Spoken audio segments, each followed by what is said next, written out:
ஆக்சுவலா உங்க எல்லாருக்குமே தெரியும், அது கொஞ்ச நாளைக்கு முன்னாடி நானும் பிரியாவும் போய் தரவா ஒரு மாஸ்டர் செக்அப் பண்ணிக்கிட்டோம். அண்ட் யூ ஆல் நோ, என்னுடைய எல்லா ரிப்போர்ட்ஸுமே ரொம்ப நார்மலா தான் இருந்தது. ஆனா பிரியாவோட டெஸ்ட் ரிப்போர்ட் எல்லாமே நார்மல் இல்ல.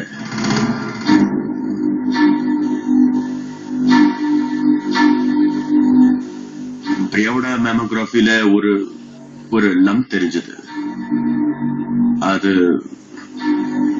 அப்போ அது பிரஸ்ட் கேன்சரா இருக்குமோன்னு ஒரு டவுட் இருந்தது.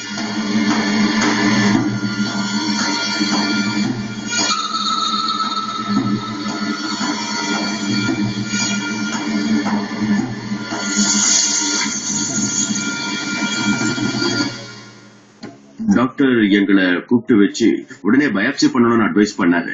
நாங்களும் பயாப்சி கொடுத்திருந்தோம்.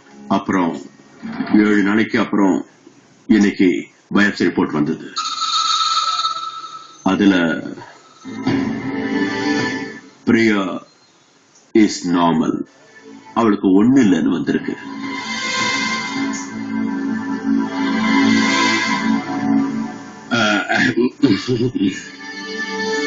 நாங்க பயந்த மாதிரி ஒண்ணு ஆகல. And everything is okay. Priya, ஏமா இந்த விஷயத்தை முன்னாடியே நீ என்கிட்ட சொல்லிருக்கணும்ல? நான் உன்னோட அம்மா இல்லையா? மா, அப்படியெல்லாம் ஒண்ணும் இல்ல. ஒரு தடவை எல்லா ரிப்போர்ட்ஸும் வந்ததுக்கு அப்புறம் எல்லாரையும் கூப்பிட்டு சொல்லிக்கலாம்னு விட்டுட்டோம். இல்லனா தேவையில்லாம எல்லாரும் டென்ஷன் ஆயிடுவீங்க. அப்படி ஒருவேளை ஏதாவது சீரியஸா இருந்தா நாங்க நிச்சயம் உங்ககிட்ட மறைச்சிருக்க மாட்டோம். பாருங்க, ரிப்போர்ட்ஸ் வரட்டும் தான் நாங்க காத்துக்கிட்டு இருந்தோம். அதான் ஐம் சாரி, இந்த விஷயத்த உங்ககிட்ட என்னால சொல்ல முடியல. பட் பிரியா இந்த விஷயத்துல ரொம்ப தைரியசாலியா இருந்தா. பிரியாவோட தைரியத்தை பார்த்துதான் நானும் தைரியமா இருந்தேன். 7 நாட்கள் தைரியமா இருந்தேன். இந்த 7 நாள்ல நான் ஒரு முக்கியமான விஷயத்தை கத்துக்கிட்டேன். அதாவது பிரஸ்ட் கேன்சர்ங்கிறது ஒரு வியாதி. அது எந்த பெண்மணிக்கும் எந்த வயசுலயும் வரதுக்கு வாய்ப்பு இருக்கு.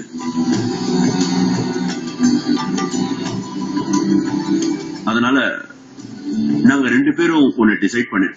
இந்த குமார் குடும்பமும் சரி, மிஸ்டர் சுந்தர் குடும்பமும் சரி, இந்த குடும்பத்துல இருக்கிற எல்லா பெண்களும் உடனே போய் ஒரு மாஸ்டர் செக்அப் பண்ணிக்கிறது நல்லது.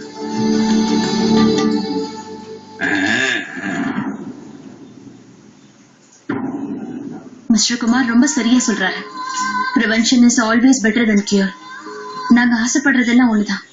நீங்க எல்லாரும் கூட இந்த மாதிரி ரெகுலரா செக்அப் பண்ணிக்கணும். அப்பதான் ஏதாவது நமக்கு தெரியாம இருந்தா முன்னாடியே கண்டுபிடிச்சு அதுக்கு சிகிச்சை எடுத்துக்கலாம்.